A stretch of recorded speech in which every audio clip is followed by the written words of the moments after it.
18वां lecture बना रहा हूँ और आज हम लोग का टॉपिक है VI characteristic of PN junction diode. ये पूरी तरीके से प्रैक्टिकल दुनिया है, ठीक है। इसको प्रैक्टिकली हम लोग को समझना होगा और एक तरह से समझिए तो हम लोग इसको प्रैक्टिकल दुनिया में ले जा सकते हैं। प्रैक्टिकल करना है, ठीक है। प्रैक्टिकल करने के लिए मैंने 2 सर्किट्स बनाए हैं, ठीक है। क्या होता है वीआई कैरेक्टरिस्टिक उसको समझेंगे और ग्राफ कैसे बनता है, ठीक है, उसको समझेंगे। एग्जैक्टली पहले डेफिनेशन समझते हैं। इफ़ वी प्लॉट लिखा गया, सॉरी,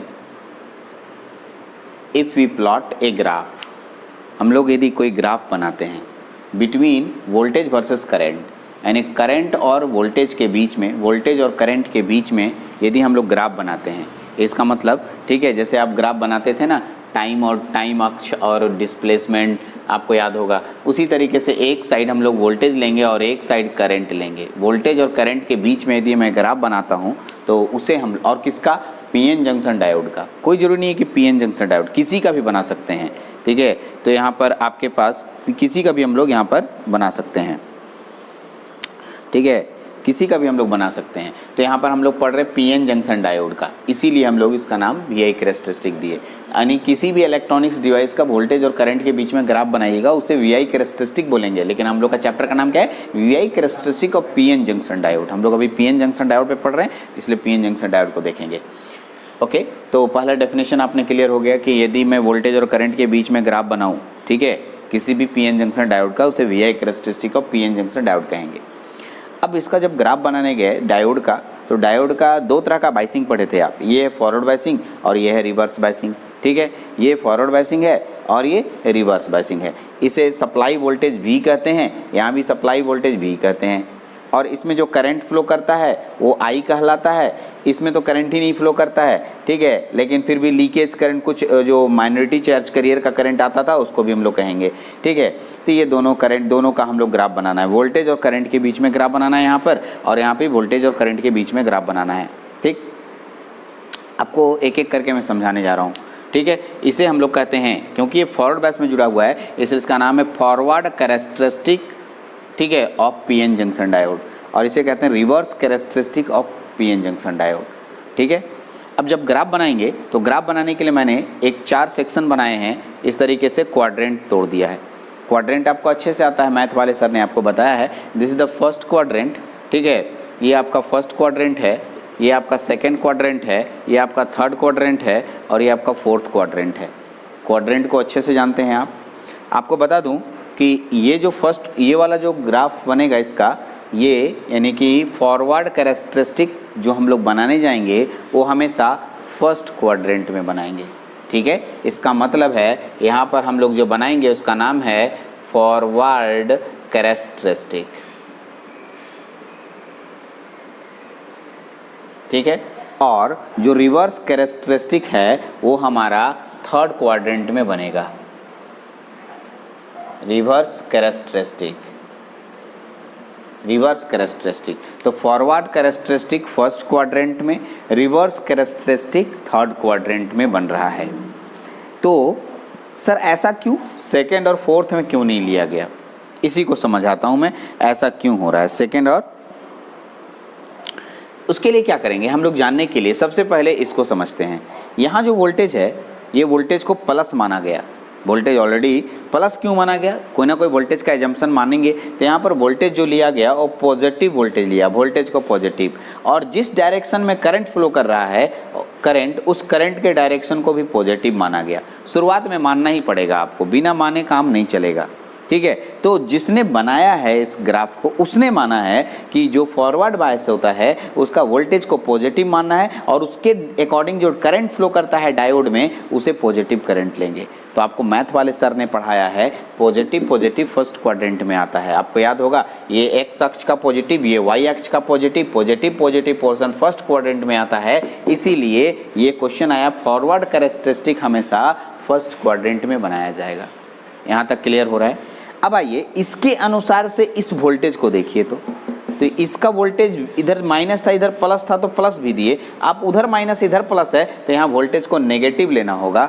और करंट का डायरेक्शन ऐसे था तो आप पॉजिटिव लेते थे, अब करंट का डायरेक्शन इधर ले रहे हैं तो करंट का डायरेक्शन नेगेटिव है। अब नेगेटिव नेगेटिव किस क्वाड्रेंट में जाएगा, तो नेगेटिव नेगेटिव आपके थर्ड क्वाड्रेंट में जाएगा। ये यहाँ पर रिवर्स कैरेक्टरिस्टिक, क्योंकि ये रिवर्स बायस है इसलिए थर्ड क्वाड्रेंट में बना रहे हैं। आगे चल के मैं बहुत सारे इलेक्ट्रॉनिक्स डिवाइस और पढ़ाऊंगा, किसी का ग्राफ इसमें बनाऊंगा, किसी का इसमें, किसी का इसमें, किसी का इसमें, तो उसका कुछ कारण होगा। ठीक है, आज के बाद कभी भी कोई वोल्टेज का पॉजिटिव नेगेटिव साइन ना दिया रहे तो आप अजम्पशन करेंगे पॉजिटिव और उसके अकॉर्डिंग जो करंट का डायरेक्शन होगा उसको भी पॉजिटिव। तो यहाँ पर हम लोग इस पॉजिटिव है इसके अकॉर्डिंग जो डायरेक्शन करंट आ रहा है पॉजिटिव पॉजिटिव लिया गया। ये फर्स्ट क्वाड्रेंट में इसका ग्राफ बनेगा और ये थर्ड क्वाड्रेंट में बनेगा। अभी मैंने सिर्फ ग्राफ बनेगा वो बताया है, कैसे बनेगा ग्राफ वो तो बताया ही नहीं, वो तो बहुत अच्छे से समझेंगे हम लोग। तो हम लोग तो पता चल गया फॉरवर्ड कैरेक्टरिस्टिक किस क्वाड्रेंट में, फर्स्ट क्वाड्रेंट में, रिवर्स कैरेक्टरिस्टिक किस क्वाड्रेंट में, थर्ड क्वाड्रेंट में। यहाँ तक कोई दिक्कत नहीं। चलिए सर ठीक है, ग्राफ बनाने के लिए हमको वोल्टेज और करंट की ज़रूरत पड़ेगी। सही बात है, वोल्टेज और करंट आपको चाहिए ही चाहिए, बिना वोल्टेज करंट का कैसे काम करेंगे। तो वोल्टेज को मेज़र करने के लिए वोल्ट मीटर का ज़रूरत पड़ता है, इसलिए मैंने वोल्ट मीटर लगाया। और मेज़रमेंट वाले सर बताए होंगे कि वोल्ट मीटर को हमेशा किसी भी लोड के या जिसके क्रॉस वोल्टेज निकालना उसके समानांतर क्रम में लगाना है, तो मैंने इसके समानांतर क्रम में लगा दिया, यानी इसके पैरेलल कॉम्बिनेशन में लगा दिया। और आमीटर करंट मेज़र करता है, इसलिए आमीटर जो मैंने लगाया वो डायोड के यानी जिसका करंट निकालना है उसके सीरीज में मैंने लगा दिया। इससे आमीटर के द्वारा करंट मेज़र किया जाएगा और वोल्ट मीटर के द्वारा वोल्टेज मेज़र किया जाएगा। और हमें इन्हीं दोनों वैल्यू को प्रैक्टिकल करेंगे और इन्हीं दोनों वैल्यू को चेक करते हुए हम लोग एक ग्राफ बनाएंगे। चलिए शुरू करते हैं। उसी तरीके से यहाँ पर भी सेम है, यहाँ पर रिवर्स वोल्टेज ये वोल्टेज मेज़र करेगा वोल्ट मीटर, आमीटर भी करंट मेज़र करेगा, सिर्फ बैटरी का टर्मिनल उल्टा किया गया है, बाकी दोनों सर्किट सेम है। अब दोनों का ग्राफ कैसे बनता है वो समझाते हैं। पहले इसका ग्राफ। अब आइए इसका जब ग्राफ हम लोग समझने जाएंगे तो आपको याद होगा इसके अंदर एक बैरियर पोटेंशियल होता है। अगर ये सिलिकॉन का है तो 0.7 वोल्ट, जर्मेनियम का है तो 0.3 वोल्ट, करेक्ट। तो लेकिन हम यहाँ कितना दे रहे हैं वो सुनिए।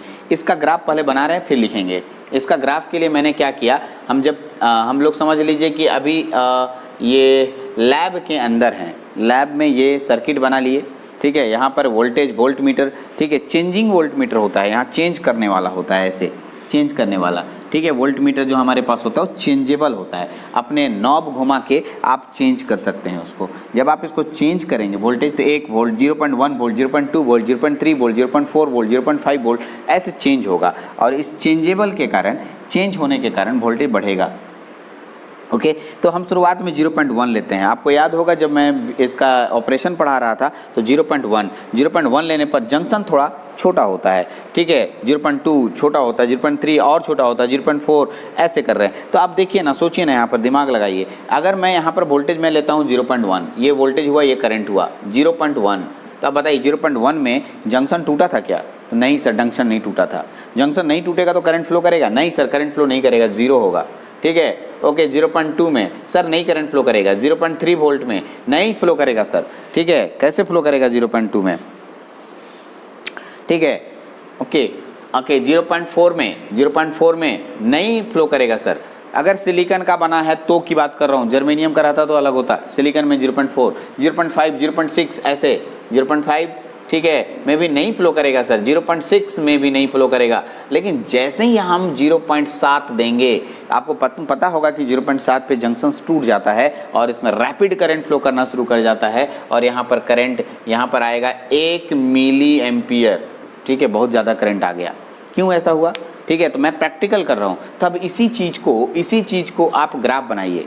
ग्राफ कैसे बनाते हैं तो आप याद कीजिए, आप ये बचपन में पढ़ते थे। जब बचपन की बात का मतलब 10th क्लास की बात कर रहा हूँ, एक्स और वाई याद कीजिए, एक्स अक्ष और वाई अक्ष। एक्स अक्ष में ये है, वाई अक्ष में ये है, तो कोऑर्डिनेट ज्योमेट्री तो बहुत अच्छे से पढ़े हैं। तो कोऑर्डिनेट ज्योमेट्री इसको पुट कीजिए। तो ये आपका ग्राफ में मान लीजिए 0.1 है, 0.2 है, 0.3 है, 0.4 है, 0.5 है, 0.6 है, 0.7 है, ठीक है। और आगे बढ़ते हैं 0.8 है, 0.9 है, ऐसे, ठीक है। तो आपको देख लीजिए 0.1 2 3 4 5 6 7 0.7 वोल्ट। अब यहाँ तक आए, सब में 0 वोल्ट आ रहा है, देखिए ऐसे ऐसे सब में 0, ये वाला पॉइंट आ रहा है, यहाँ एक पॉइंट आएगा, यहाँ एक पॉइंट आएगा, सबको मिला रहे यहाँ तक आए। लेकिन 0.7 पे 1 मिली एम्पियर करंट, देखिए 1 milliampere, 2 milliampere, 3 milliampere, 4 milliampere, यहाँ पर लिख रहे हैं 1 milliampere, 2 milliampere, 3 milliampere, 4, और ये करंट को इंडिकेट कर रहा है, और करंट यहाँ पर मिली एम्पियर में लेना है आपको, किसमें, और ये वोल्टेज को इंडिकेट कर रहा है और ये वोल्ट में लेना है आपको, ठीक है, ओके, मिली एम्पियर, और ठीक है ये करंट किस में ले रहे हैं, मिली एम्पियर में, तो 1 मिली एम्पियर लिखने की जरूरत नहीं है, 2 milliampere, 3 milliampere, 4 milliampere. अब आइए, जैसे ही 0.6 पर करंट नहीं आया, 0.7 पे 0.7 और 1 मिली एम्पियर पॉइंट यहाँ पर आएगा, इसका मतलब इसका जो ग्राफ है ऐसे जाएगा, और ये पॉइंट को यहाँ से उछालते हुए ऊपर ले जाना होगा। 0.7 यहाँ लाए, देख लीजिए, 2 वोल्ट में थोड़ा सा वोल्टेज और बढ़ाएंगे, 0.8, थोड़ा और करंट बढ़ेगा, ठीक है, जो कि यहाँ पर आएगा, ठीक है, 0.9 कीजिएगा और ज़्यादा करंट आएगा, थोड़ा और करंट बढ़ेगा, ठीक है। इस तरीके से जैसे जैसे मैं वोल्टेज बढ़ाऊंगा आपका बढ़ना शुरू होगा। जिस पॉइंट पे ये मुड़ा, ध्यान से सुनेंगे, इस पॉइंट को कहते हैं नी पॉइंट, KNEE, नी, ठीक है, क्या बोलते हैं, नी पॉइंट, क्या बोलते हैं हम लोग, नी पॉइंट, ठीक है। इसका और एक नाम है, उसका नाम है कट इन पॉइंट, देखिए यहाँ लिख रहा हूँ, cut in point, cut in point, cut in point.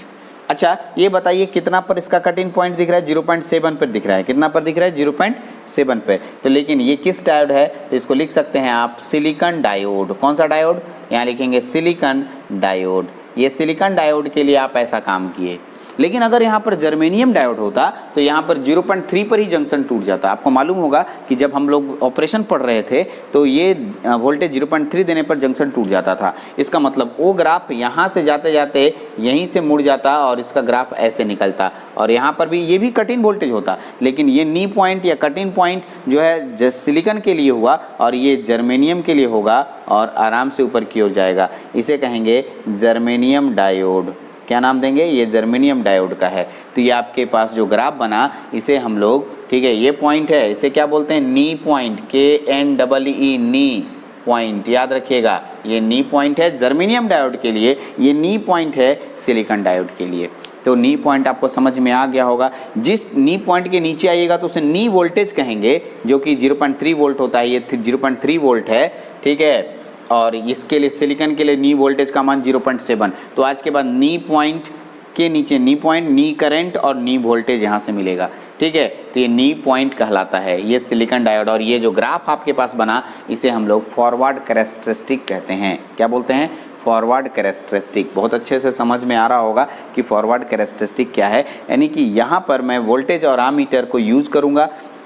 Voltage ammeter हमें करंट और वोल्टेज बताएगा और उसको मैं ग्राफ पेपर पर प्लॉट यहाँ इस तरह से कॉलम बना के लिखूंगा और ग्राफ पेपर मेरे पास रहेगा और हम लोग इस तरह से। तो मैं अपने लैब जब कर रहा था तो मैंने इसका पूरा एक्सपेरिमेंट किया था। पता नहीं आप लोग के कॉलेज में है या नहीं है, आई डोंट नो, ठीक है। कराया भी नहीं जाएगा क्योंकि आप ऑनलाइन पढ़ रहे हैं, तो कैसे आप करेंगे, ठीक है। तो कोशिश करूंगा कि नेक्स्ट वीडियो में मैं इसका ग्राफ कैसे वीडियोस बनता है, कैसे होता है एग्जैक्टली उस तरह का वीडियो मैं सर्च करके आपके पास रख दूं।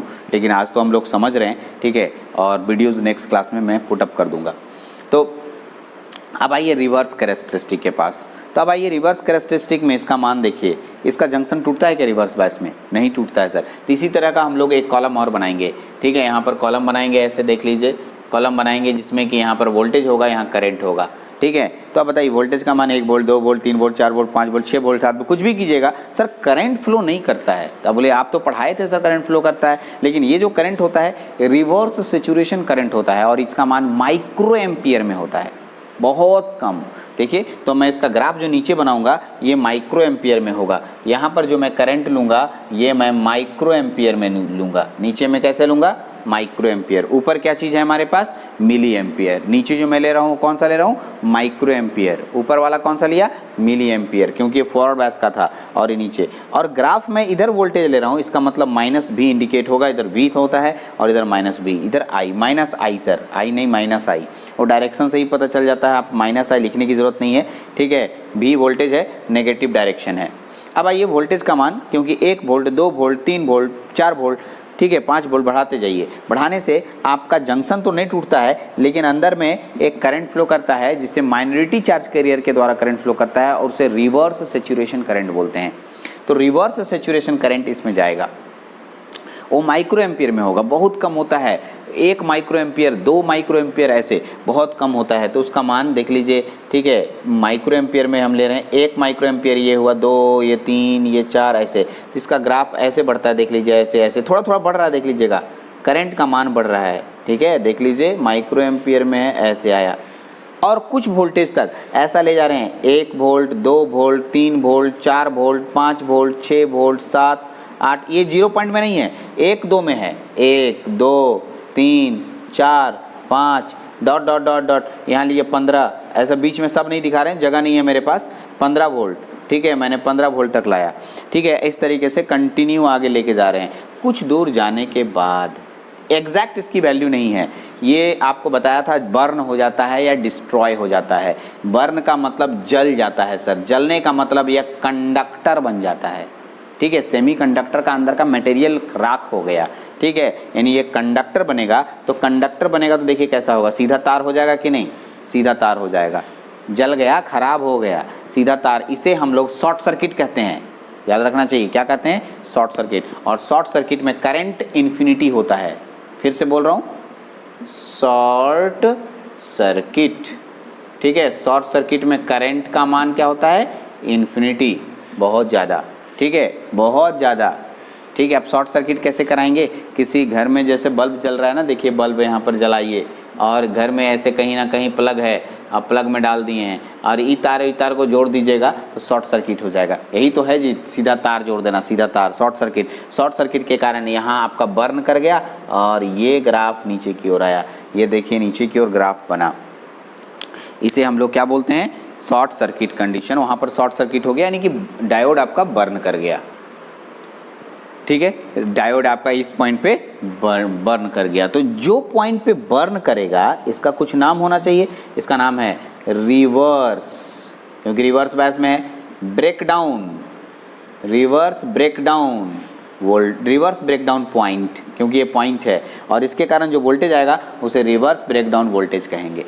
तो एक बात आप क्वेश्चन पूछेंगे, सर सिलिकॉन का 2 हुआ तो जर्मेनियम का भी 2 अलग अलग वोल्टेज होगा, एकदम ज़्यादा वोल्टेज पे, यानी कि सिलिकॉन का अगर होगा तो ज़्यादा वोल्टेज सहने की क्षमता रखेगा, इंपॉर्टेंट पॉइंट, ठीक है। यानी कि अगर सिलिकॉन का होगा, मान लीजिए ये सिलिकॉन के लिए लिया मैंने, सिलिकॉन डायोड है, इसका मतलब जर्मेनियम डायोड कम वोल्टेज में ही जल जाता है।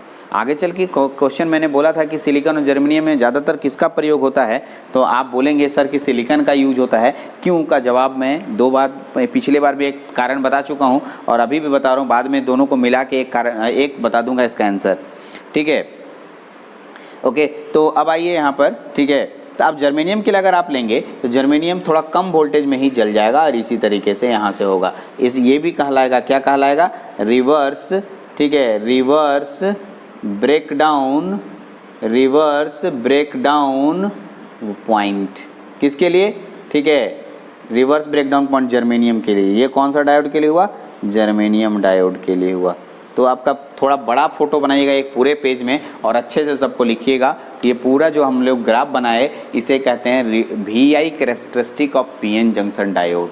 तो आप इतना फ़ोटो बनाने के बाद ये फ़ोटो बनाएंगे, ये नहीं, इसके पहले कुछ लिखेंगे, मैं एक एक करके पॉइंट बाय पॉइंट कर देता हूँ। आप क्या करेंगे, इसके नीचे, और ये दोनों बना तो लिए और ये फ़ोटो एक साथ बनाएंगे, ठीक है। अगर एग्ज़ाम में क्वेश्चन आ गया सिर्फ फॉरवर्ड कैरेक्टरिस्टिक बनाने का, तो आप सिर्फ इतना से इधर का फ़ोटो बना के दिखा के आ जाएंगे। यदि बोलेगा रिवर्स कैरेक्टरिस्टिक बनाने के लिए तो आप इतना बना के चलाएंगे। यदि बोलेगा VI कैरेक्टरिस्टिक बनाइए तो आपको ये भी बनाना पड़ेगा और ये भी बनाना पड़ेगा, और पॉइंट्स जो लिखना है वो लिखना तो पड़ेगा ही, वो लिखेंगे भी हम लोग। तो ये आपको अच्छे से समझ में आया होगा, ठीक है। अगर समझ में नहीं आया तो एक बार रिवाइंड कीजिए और फिर से इसको सुनिए, और जहाँ जहाँ डाउट होगा आप ज़रूर पूछेंगे, क्योंकि इसमें डाउट आना एकदम निश्चित है, क्योंकि ये प्रैक्टिकल दुनिया है, प्रैक्टिकली करना पड़ता है। हम अगले लेक्चर में इसको प्रैक्टिकल दुनिया में लाएंगे और प्रैक्टिकली आपको करके भी दिखाएंगे कि कैसे होता है वीडियो में, ठीक है, ऐसे नहीं, वीडियो में करके दिखाएंगे, ठीक है। तो अभी इस पर कुछ पॉइंट्स है हमारे पास, उसको मैं लिख देता हूँ, ठीक है, कि ये एग्जैक्टली कैसे होगा, पॉइंट्स मैं मेंशन कर दे रहा हूँ। चलिए तब तक कॉपी कर सकते हैं इसको आप। देखिए मैंने लिखा है from above circuit we measure voltage as well as current and plot a graph which is shown in a figure below. ये देखिए सबसे पहले मैंने क्या किया, ये जो आपके पास सर्किट था, इस सर्किट से मैंने वोल्टेज और आमीटर के द्वारा करंट और वोल्टेज मेज़र किया, और मेज़र करने के बाद मैंने ऐसे सर्किट से ऐसे फ़ोटो बनाए, ऐसे ग्राफ बनाए, और इसी ग्राफ को हम लोग क्या बोलते हैं, ठीक है, VI characteristic of PN junction diode. इसमें एक पॉइंट बताना मैंने भूल गया, ठीक है, कि ये जो करंट होता है यहाँ से यहाँ तक, देखिए मैं शेडेड रीजन बना रहा हूँ, ये जो करंट आपको दिख रहा है, इस करंट को कहा जाता है रिवर्स, ठीक है, सेचुरेशन करंट। याद होगा मैंने पढ़ाया भी है, इसका नाम क्या होता है, reverse saturation current. Reverse saturation current, इसका नाम क्या होता है, रिवर्स सेचुरेशन करंट, ठीक है। तो इसका नाम रिवर्स सेचुरेशन करंट है, तो इसे रिवर्स सेचुरेशन करंट हम लोग बोलते हैं, ठीक है। तो अब ये आपके पास पूरा ये उसको कहते हैं हम लोग VI कैरेक्टरिस्टिक, बहुत अच्छे से आपने देखा, ठीक है। इसमें जो भी क्वेश्चन एराइज होता है, आई थिंक हमको लग रहा है कि ये लेक्चर कल जाएगा, और इसके ठीक बाद आपको डाउट क्लासेस आ जाएंगे, क्योंकि यहाँ पर डायोड्स का ये सेकंड लास्ट लेक्चर है। 19वां लेक्चर और 20वां लेक्चर, 2 लेक्चर और आएंगे। 19वां लेक्चर आएगा शायद, 19वां लेक्चर लास्ट लेक्चर होगा, इसके बाद एक लेक्चर और आएगा जिसमें मैं डायोड के स्पेसिफिकेशन के बारे में, ठीक है, मेन टर्म बचे हुए हैं, मैं टर्म को लिख देता हूँ, कौन कौन से टर्म हैं जो कि मैं आगे बताऊँगा मैं आपको, ठीक है। 2-3 टर्म मैं आपको और इसमें मेन पॉइंट बताऊँगा, जैसे फॉरवर्ड वोल्टेज ड्रॉप क्या होता है, एवरेज फॉरवर्ड करंट क्या होता है, रिवर्स सेचुरेशन करंट किसे कहते हैं, मैक्सिमम पावर डिसिपेशन क्या होता है, ठीक है। ये सब छोटे छोटे टर्म को मैं डिफाइन करूँगा, जो कि बचा खुचा टॉपिक्स होगा डायोड से रिलेटेड। कुछ न्यूमेरिकल्स करेंगे डायोड से रिलेटेड, ठीक है। KVL KCL आपको थोड़ा मोड़ा आता है, मैं बता भी दूंगा, उससे रिलेटेड कुछ न्यूमेरिकल्स करेंगे। यानी lecture number 19 PN junction diode का अंतिम लेक्चर होगा, ठीक है। उसके बाद 20वां नंबर लेक्चर से हम लोग, ठीक है, एक नया टॉपिक पे आएंगे। अब देखिए सिलेबस में थोड़ा गड़बड़ होगा। 20वां जो लेक्चर होगा वो ट्रांजिस्टर यूज़ करेंगे। ट्रांजिस्टर इसलिए क्योंकि इस लेक्चर को 2 ब्रांच वाले एक साथ देख रहे हैं, इलेक्ट्रॉनिक्स वाले भी और इलेक्ट्रिकल वाले भी। और इलेक्ट्रॉनिक्स वाले को एम्पलीफायर पढ़ना है, ठीक है, आपको भी पढ़ना है एम्पलीफायर, लेकिन उन लोगों का अभी तक सिलेबस स्टार्ट नहीं हुआ है, तो हम लोग पहले ट्रांजिस्टर को समझ लेंगे, उसके बाद स्पेशल पर्पस डायोड पे आएंगे। स्पेशल पर्पस डायोड, रेक्टिफायर साथ में, तो मैं ट्रांजिस्टर भी लेके चलूँगा, और ठीक है, ट्रांजिस्टर का बेसिक्स बता दूंगा, उसके बाद मैं वहाँ स्टॉप कर दूंगा, फिर से मैं ट्रांजिस्टर वापस आऊँगा आपके पास, ठीक है, उनके लिए, क्योंकि उनका सिलेबस पहले स्टार्ट हो जाना चाहिए और आपको भी पढ़ना ही है, ठीक है। इसलिए 19वां लेक्चर ट्रांजिस्टर पे आ जाएंगे, उसके बाद बाकी और टॉपिक्स हम लोग डील करेंगे। तो इस लेक्चर में इतना ही रखते हैं। ये अच्छे से इस फोटो को बनाइए, सुंदर से बनाइएगा, पूरा 1 पेज में बनाइएगा, बड़ा सा फोटो, ठीक है। और इसको लिखना है। अगले क्लास में हम लोग डायोड से रिलेटेड और भी टर्म हम लोग करेंगे, ठीक है, जो कि लास्ट लेक्चर होगा। सॉरी, इस लेक्चर में इतना ही रखते हैं। चलिए, थैंक यू वेरी मच।